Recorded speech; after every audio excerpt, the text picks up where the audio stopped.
യക്ഷി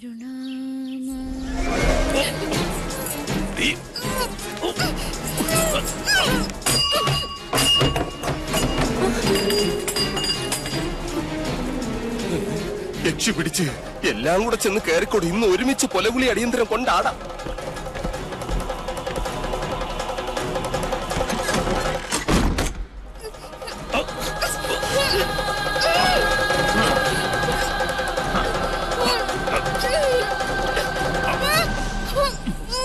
ഇത് ഞാൻ തന്നെ അളിയാ, മണിയങ്കോട്ട് ജയൻ.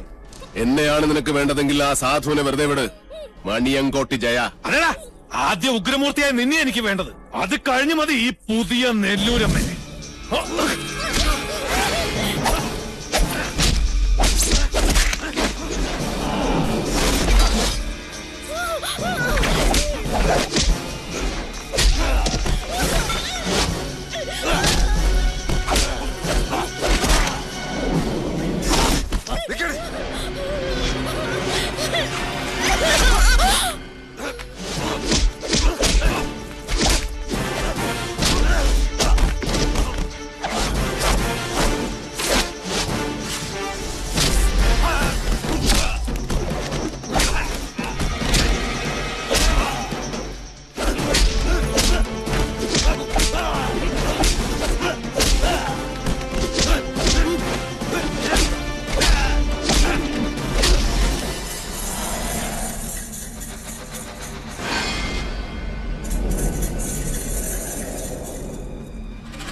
ചാകുന്നത് വരെ നിന്നെ ഞാൻ കൊല്ലും.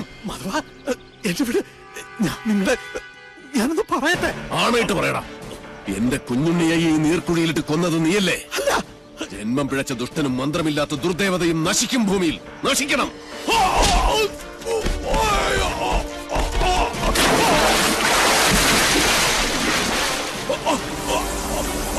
നീചൻ നീതിയുടെ ശാസനകൾ അനുസരിച്ചേ പറ്റൂ. നിശ്ചയിക്കപ്പെട്ട മരണമാണ് നിന്റേത്. കൊണ്ടുപോയിക്കോളൂ. കൊണ്ടുപോയി തിന്ന സാവിത്രി നിന്റെ മകനെ.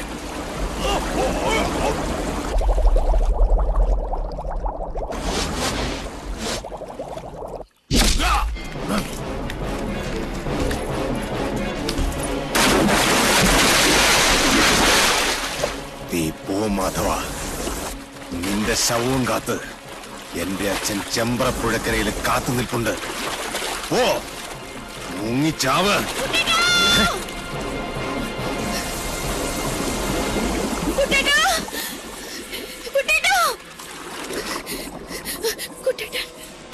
കുട്ടേട്ടനോ?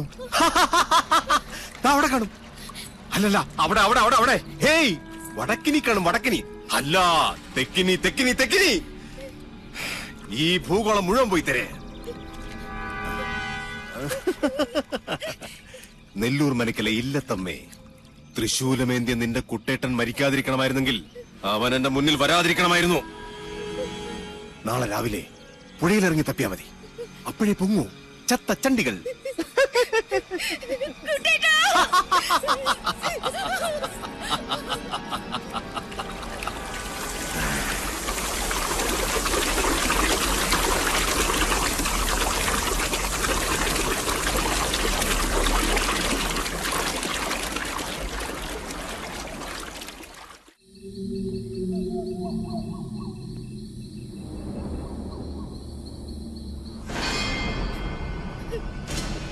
അതി എന്ത് സംഭവിച്ചാലും വീടിന് പുറത്തേക്ക് ഇറങ്ങരുത്. ശരി, വരിക.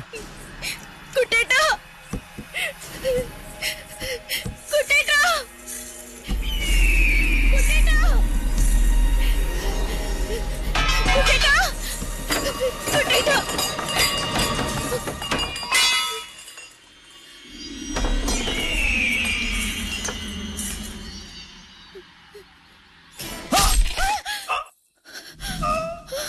അതെ, അതെ.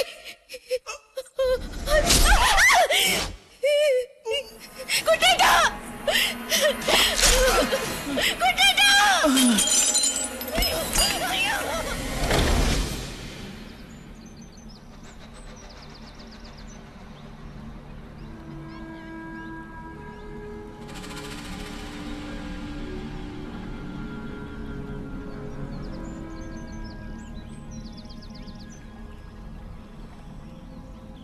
കൊച്ചമ്പ്രാൻ അംഗം ജയിച്ച് ഇപ്പൊ എത്തും തിരുമേനി. എന്നിട്ട് എവിടെയോ വിജയജ്യോതി? കൈവിളയ്ക്കാതെ കാര്യം നടന്ന അച്ഛനെ അറിയിക്കാൻ അക്കരെ നിന്ന് ടോർച്ച് തെളിയിക്കാന്ന് പറഞ്ഞാണല്ലോ ഗിരീഷൻ. ഇക്കണ്ട നേരമായിട്ട് തെളിഞ്ഞില്ലേ ആ ജ്യോതി? അത് ഇപ്പൊ തെളി കണ്ടോളൂ.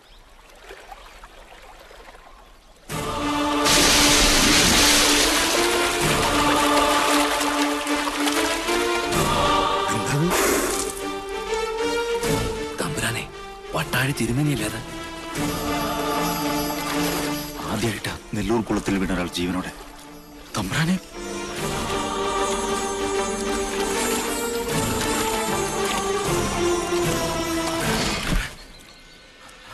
അയ്യോ കൊച്ചമ്പ്രാൻ. തമ്പുരാനെ എടുത്തോ. മോനെ ജയ, ജയ, ജയ. വിളിക്കണ്ട, വിളി കേൾക്കില്ല.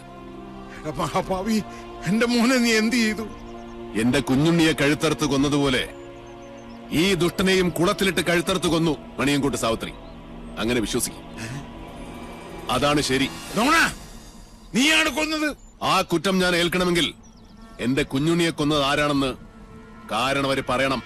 സാവിത്രി ചെമ്പ്രയിലെ ആ പഴങ്കഥ ഞാനായിട്ട് തിരുത്തുന്നില്ല. പക വീട്ടിയല്ലേ? പക വീട്ടാനുള്ളതാണ് മൂപ്പരെ. ഉച്ചയിൽ ഉപ്പോളം ബുദ്ധിയുണ്ടെങ്കിൽ ഒഴിഞ്ഞു പോകുന്നതാണ് നല്ലത്. എന്റെ ജീവനിൽ ഇടപെടരുത്. ഇതുകൊണ്ടൊന്നും തീരില്ല. കാരണവരെ, എന്റെ കുഞ്ഞുണ്ണിയെ കൊന്നതിന്റെ കണക്ക് ഞാൻ ചോദിക്കാൻ പോകുന്നതേ ഉള്ളൂ.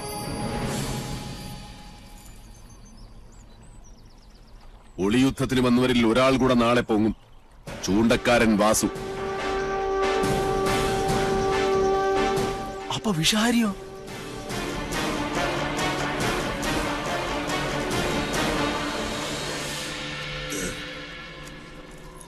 മോനെ, മോനെ.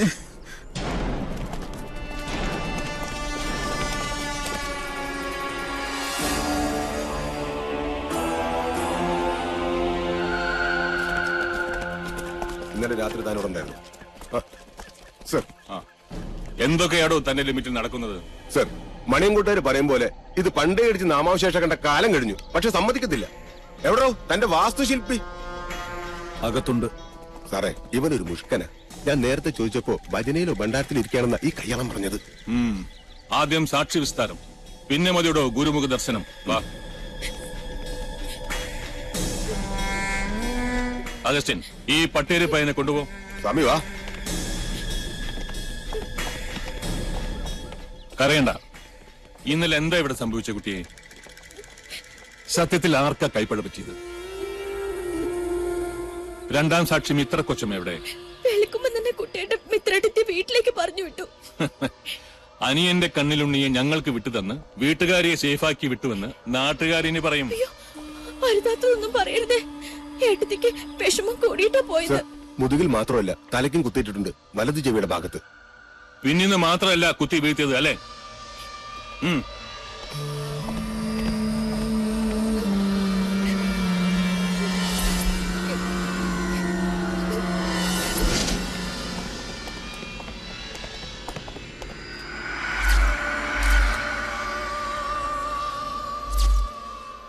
അഗസ്റ്റിൻ, ബോഡി പുറത്തേക്ക് എടുത്തോളൂ. സർ. കാര്യങ്ങൾക്കൊക്കെ ക്ലാരിറ്റി ആവുന്നതുവരെ സംഗതികളൊന്നും സിമ്പിളായി എടുക്കണ്ട. Yes sir.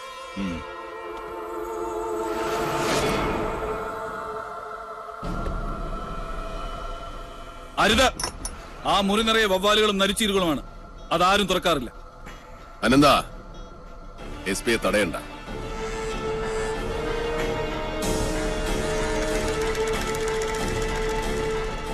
Mister S P, Nellore മനയിൽ ഒരു ശവം കൂടെ വീണ് കിടപ്പുണ്ട്. ശവമോ? ആരുടെ? ഇന്നലെ രാത്രി എന്നെ കൊല്ലാൻ വന്നവരുടെ കൂട്ടത്തിൽ ഒരുത്തൻ വഴിതെറ്റി കയറിയത് ആ മുറിയിലേക്കാണ്. തുറന്നു നോയിക്കോളൂ, അസ്ഥിവഞ്ചനമെങ്കിലും കാണും. അഗസ്റ്റിൻ,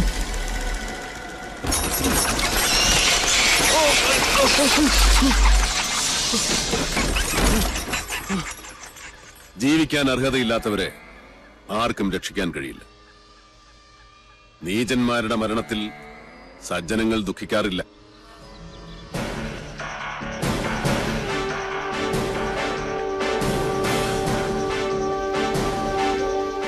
നിൽക്കണം.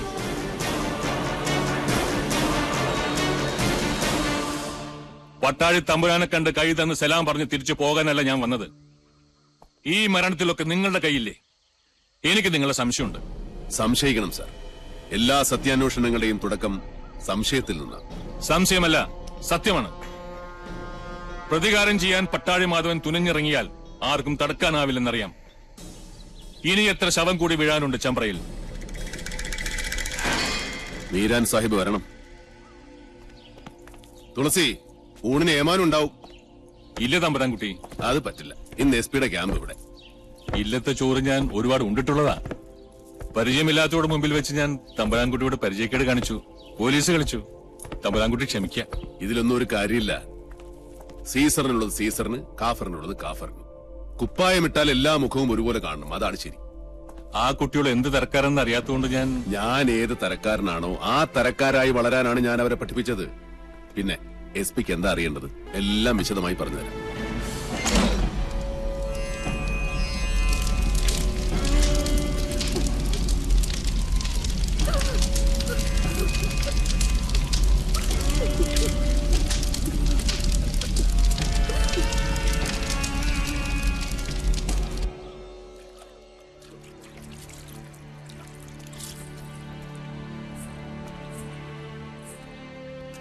മുടിയഴിച്ചിട്ട് ആർത്ത് വിളിച്ച് കൂവുകയും ചിലപ്പോൾ മുത്തുമണി കിലുങ്ങുന്നത് പോലെ പൊട്ടിച്ചിരിക്കുകയും ചെയ്യുന്ന മണിയൻകൊട്ട് സാവിത്രിയുടെ ഉച്ചഭാഷിണി. എന്താ അത്? ബാവൂരി മഹാറാണയുടെ ശില്പശാസ്ത്രത്തിൽ ഇതിന് പഞ്ചയന്ത്രം എന്ന് പറയും. പഞ്ചഭൂതങ്ങളെ പ്രീതിക്ക് വേണ്ടി ഭവനങ്ങളിൽ സ്ഥാപിക്കേണ്ട യന്ത്രം. ആരുമറിയാതെ യന്ത്രത്തിന്റെ വായിൽ ഉളിയന്നൂർ തച്ചൻ ഒരു ജാലവിദ്യ ഒളിപ്പിച്ചു വെച്ചു. ഒരു പുല്ലാങ്കുഴൽ. രാപ്പകൽ പാലക്കാടൻ കാറ്റ് ഇരമ്പ് വീശും ചെമ്പ്രഭൂമിയിൽ. അപ്പോൾ കുഴൽ കൂകി വിളിച്ചുകൊണ്ടേയിരിക്കും. അതാണ് യക്ഷിഗർജനമായി ഇക്കണ്ട കാലം അത്രയും നെല്ലൂർ മനയിൽ മുഴങ്ങിക്കേട്ടത്. ആ വിദ്യ ഉളിയന്നൂർ കൗടില്യത്തിന്റെ മറ്റൊരു സ്മാരകം. ഉളിയെറിഞ്ഞ് ഞാൻ അരിഞ്ഞു വീഴ്ത്തിയത് സാവിത്രിയുടെ നാവല്ല, തച്ചുശാസ്ത്രത്തിലെ ഒരു അമരധ്വജന്റെ മഹാസിദ്ധിയെയാണ്. തമ്പുരാൻകുട്ടി തന്നെ പറയും. കോടതിയിൽ സബ്മിറ്റ് ചെയ്യേണ്ട കേസ് ഡയറിയിൽ കൊല ചെയ്തത് മണിയൻകോട്ട് പ്രേതമാണെന്ന് എങ്ങനെ എഴുതി വെക്കും ഞാൻ? ആര് വിശ്വസിക്കും? ഈ പൊട്ടക്കുളത്തിൽ മുങ്ങിച്ചത്തവന്റെ ശവം ചെമ്പ്രപ്പുഴയിൽ എങ്ങനെയാ പൊങ്ങുക? അസംബന്ധം. അസംഭവ്യമായി ഈ ഭൂമിയിൽ ഒന്നുമില്ല. നെല്ലൂർ മഠം പണിതത് വടക്കൻ തച്ചുശാസ്ത്രത്തിന്റെ കർമാധികാരിയായ ഉളിയന്നൂർ തച്ചനാണ്. ഇതിൽ ആര് വീണാലും അവന്റെ ജഡം പുഴയിലേ പൊങ്ങൂ. ഒരു പോലീസുകാരനും അതിൽ സന്ദേഹം വേണ്ട. എന്നുവെച്ചാ അളവ് തെറ്റിപ്പണിയിച്ച അരക്കില്ലമാണ് നെല്ലൂർ മന.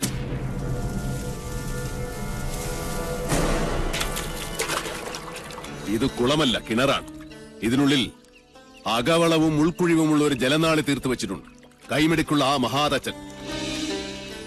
ആ സൂത്രപ്പണി അറിയാതെ ഇവിടെ കാൽ വയ്ക്കുന്നവൻ ആരായാലും ശരി, പതിക്കുന്നത് പടികുഴിയിലേക്കാവും. അന്ന് ഗിരീശൻ ചവിട്ടി വീഴ്ത്തിയപ്പോ ഞാൻ നേരിൽ കണ്ടതാ കുളത്തിന്റെ അടിത്തട്ടിലെ വിസ്മയലോകം. കണ്ടാൽ കുളം, ഉള്ളിൽ 140 കോൽ ആഴമുള്ള കിണർ, കുളത്തിന്റെ അടിത്തട്ടിൽ നിന്ന് തുടങ്ങുന്ന ഒരു ജലപാതം, ഏകദേശം 200 മീറ്റർ നീളമുള്ള ഒരു ടണൽ. നെല്ലൂർക്കാരനവരും എന്റെ അച്ഛനും കുഞ്ഞുണ്ണിയും ഈ ടണലിൽ കിടന്നാണ് ശ്വാസം മുട്ടി മരിച്ചത്. കിണറിനുള്ളിലെ വായുമർദ്ദം കാരണം വീഴുന്നവൻ നിലകിട്ടാത്ത ആഴത്തിലേക്ക് ആണ്ടുപോകും. കൊണ്ടുപോകുന്നത് നീർമൃതയും സാവിത്രിയുമൊന്നുമല്ല, സാക്ഷാൽ ഭൂഗുരുത്വം. അരനാഴിക നീളമുള്ള നാളിയുടെ അങ്ങേയറ്റം കെട്ടിയിരിക്കുന്നത് ചെമ്പ്രപ്പുഴയുടെ നെഞ്ചിലും. കുളത്തിൽ വീണവന്റെ ശവം ഏറ്റത്തിൽ ഒഴുകി പിന്നെ പൊങ്ങുന്നത് പുഴയിലായിരിക്കും. എന്താ പരീക്ഷിച്ചു നോക്കിയാലേ വിശ്വാസം വരുന്നുണ്ടോ മീരാൻ? പണിതവനേക്കാൾ മിടുക്കനല്ലേ അടിച്ചു പണിതന്റെ ചങ്ങാതി. പ്രൊഫസർ പട്ടാഴി മാധവൻ നമ്പൂതിരി പറഞ്ഞതൊക്കെ എനിക്ക് വിശ്വാസം.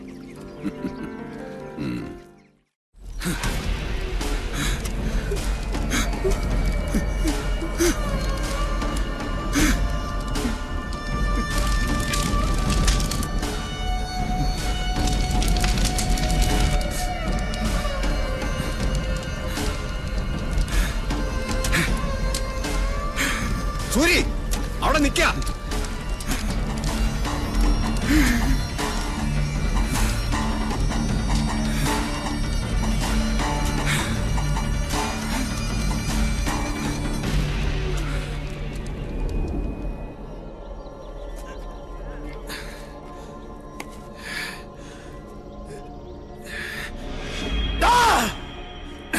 കാലപുരിക്കുമ്പോ ധൈര്യം ഉണ്ടാച്ചാ ഇറങ്ങി വാറാ തിരുമേനെ.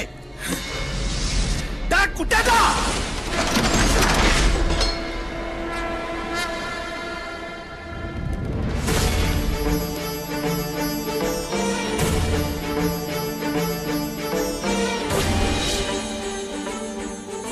ഇനി നിന്റെ തിലോദകം കഴിഞ്ഞിട്ടാ ഞാൻ കുളിക്കോ? തിരിച്ചു പോവില്ല ചെമ്പരെന്ന് നീയും നിന്റെ സേവകരും. ജീവനോടെ ചുടുവല്ലാത്ത നീ.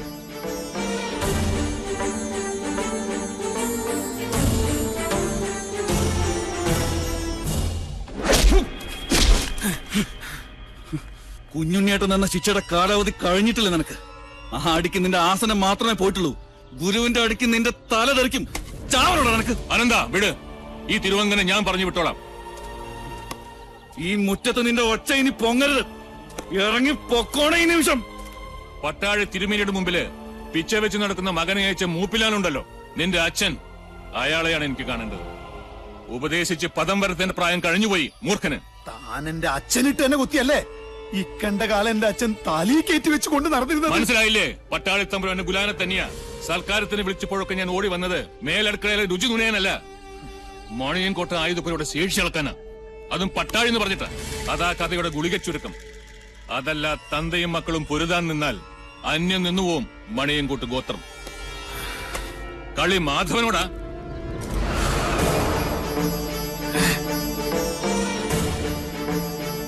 108 മർമ്മങ്ങളും കെട്ടുപോയ വെറും ഉടലാണ് നീ. ഇനി ഒരിക്കലും നിന്റെ വാക്കും നോക്കും നേരെ നിൽക്കില്ല. അതുകൊണ്ട് ശിഷ്ടകാലം ഇതുപോലെ ചത്തു ജീവിക്കും. അതാണ് നിനക്കുള്ള ശിക്ഷ. പൊയ്ക്കോളൂ. പോടാ.